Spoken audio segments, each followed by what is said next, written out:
Hi friends, சுட்டுமல்லி சுடரே இனி வரப்போகிற எபிசோட்ஸ்க்கான அப்புறமா தான் இந்த வீடியோவில் பார்க்க போகிறோம். வாங்க ஃப்ரெண்ட்ஸ் பார்க்கலாம். ஒரு வழியாக சுடரை சினிமா தேட்டருக்கு கூட்டிகிட்டு போக வெற்றி பர்மிஷன் வாங்கிட்டார் சுடர்கிட்ட. சுடர் முதல்ல வரமாட்டேன்னு சொன்னாங்க. அதுக்கப்புறம் ஓகேன்னு சொல்லிட்டாங்க. அவர் சோகம் அடைகிறாரு அப்படின்றதுக்காக. என்னதான் இருந்தாலும் ரத்த பாசம் இல்லைங்களா. ஸோ அவர் வருத்தப்படுறது சுடருக்கு கஷ்டமாக இருக்குது. அதனால் உடனே ஓகே சொல்லிட்டாங்க. இப்போது கண்ணை மூடி தேட்டருக்கு கூட்டிகிட்டு போகிறாங்க. பயங்கர இருட்டாக இருக்குது. சுடர் இதை பார்த்து ரொம்ப பயப்பட ஆரம்பிக்கிறாங்க. கேப்டன் ரொம்ப பயமாக இருக்குது கேப்டன், இருட்டாக இருக்குது, இங்கே இருட்டாக இருக்குன்னு சுடர் அழுக ஆரம்பிக்கிறாங்க. சுடர் இங்கே பாரு, அழுகாத, இங்கே பாரு, நான் இங்கே தான் நிற்கிறேன், உன் பக்கத்தில் தான், அழுகாத அப்படின்றாங்க. எனக்கு ரொம்ப பயமாக இருக்குது அப்படின்றாங்க. சுடர், நீ இருட்டை பார்த்து இனி பயப்படக்கூடாதுன்றதுக்காக தான் உன்னை இருட்டில் கூட்டிகிட்டு வந்திருக்கேன். இங்கே பாரு, இந்த இருட்டான உலகத்துலேயும் எவ்வளோ வெளிச்சமான அழகான உருவங்கள் இருக்குதுன்னு பார்க்குறியா அப்படின்னு சொல்லிட்டு மின்மினி பூச்செல்லாம் விடுறாரு. அதை பார்த்தது சுடர் ரொம்ப சந்தோஷப்படுறாங்க. கேப்டன் அப்படின்றாங்க, பாத்தியா எவ்வளோ அழகாக இருக்குன்னு சொல்லிட்டு. பாத்தியா, நீ அழுவக்கூடாது சுடர். இப்போ லைட் ஆன் பண்ணுறாங்க. லைட் ஆன் பண்ணதுக்கப்புறமா சினிமா தேட்டரில் சுற்றி யாருமே இல்லை. என்னது கேப்டன், யாருமே காணோம், எல்லாருமே இருப்பாங்கன்னு அம்மு சொல்லியிருக்காங்களே சினிமா தேட்டர் அப்படின்னா, இங்கே யாருமே காணோம் அப்படின்ன உடனே சுடர், இது நீயும் நானும் பார்க்குறதுக்காக மட்டும் நான் ஏற்பாடு பண்ணது அப்படின்றாங்க. நிஜமாவா கேப்டன் அப்படின்றாங்க.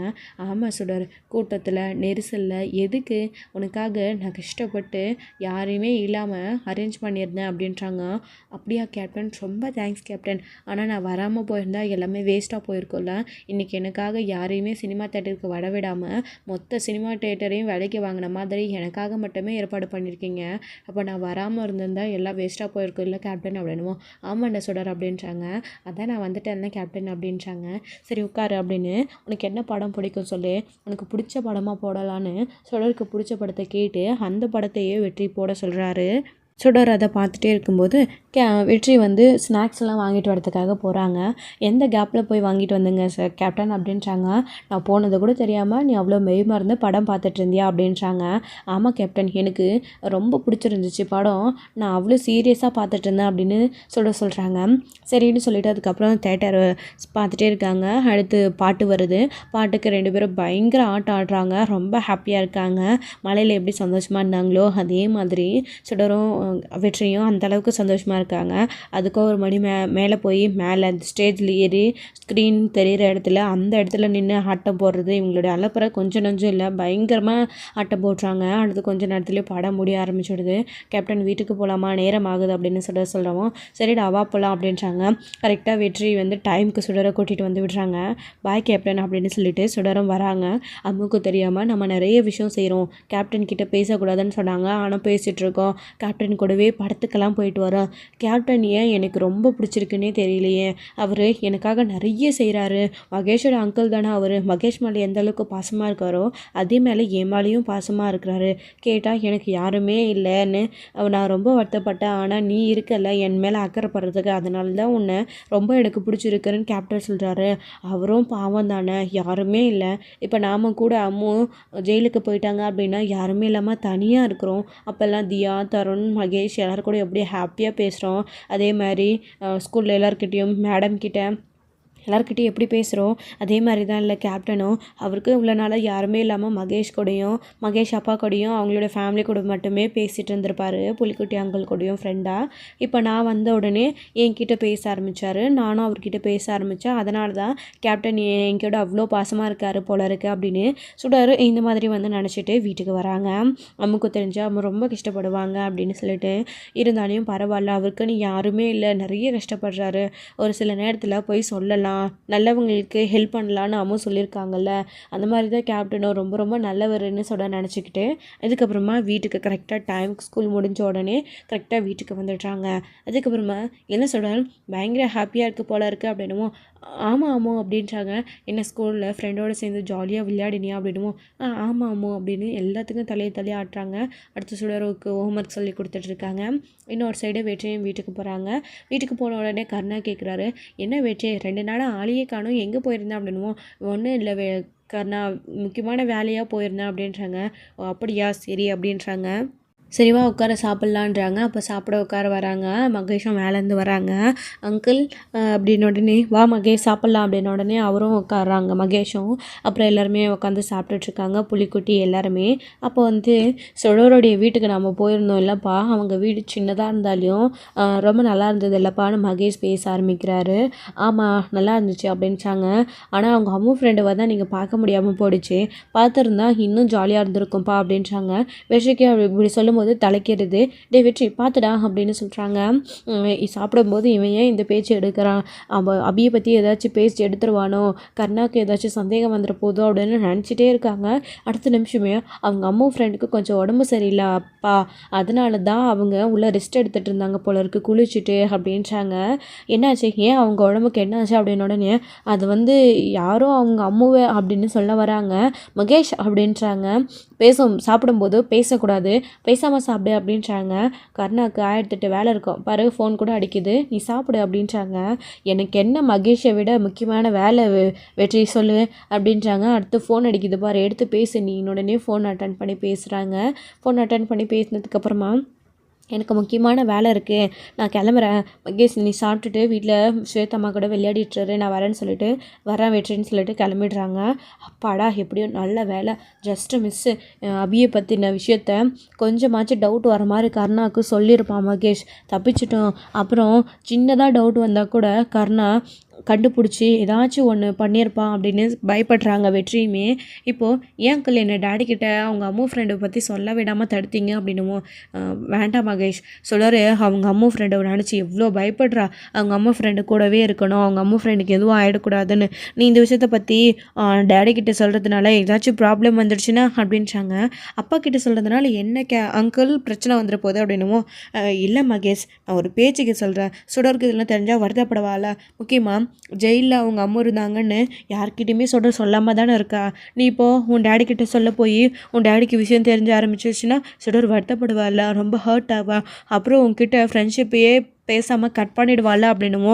ஆமாம் பாவம் சுடர், ஏற்கனவே தியா, தருண், மகேஷ் அவங்க சுடர் 3 பேரும் கூட பேசிக்கிறது கிடையாது, இதில் நாம் ஏதாச்சும் சொல்ல போனால் பிரச்சனையாயிடும் அப்படின்னுவோம்.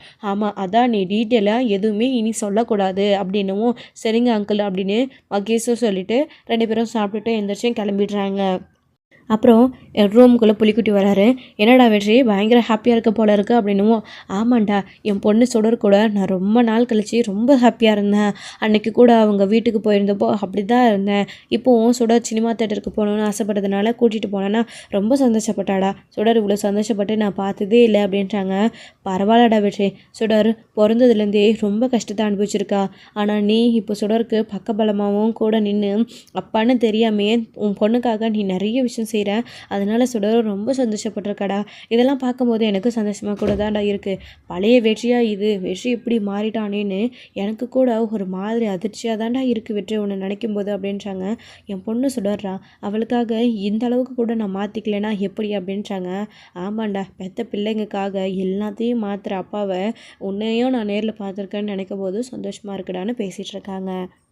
ஆனால் ஒன்றுடா வெற்றி, சுடர் உங்ககிட்ட பேசுகிற விஷயம் தெரிஞ்சால் அபி என்ன பண்ணுவாங்களோ சுடரை தெரியல. பாவம் சுடர் ரொம்ப வருத்தப்பட்டு அழுவாள் அப்படின்றாங்க. அவன் மட்டும் இந்த விஷயம் தெரிஞ்சு சுடர்கிட்ட ஏதாச்சும் பேசட்டும், கோவப்பட்டு சண்டை போட்டுட்டோம், அப்புறம் பார்த்துக்கிறேன் அவன்.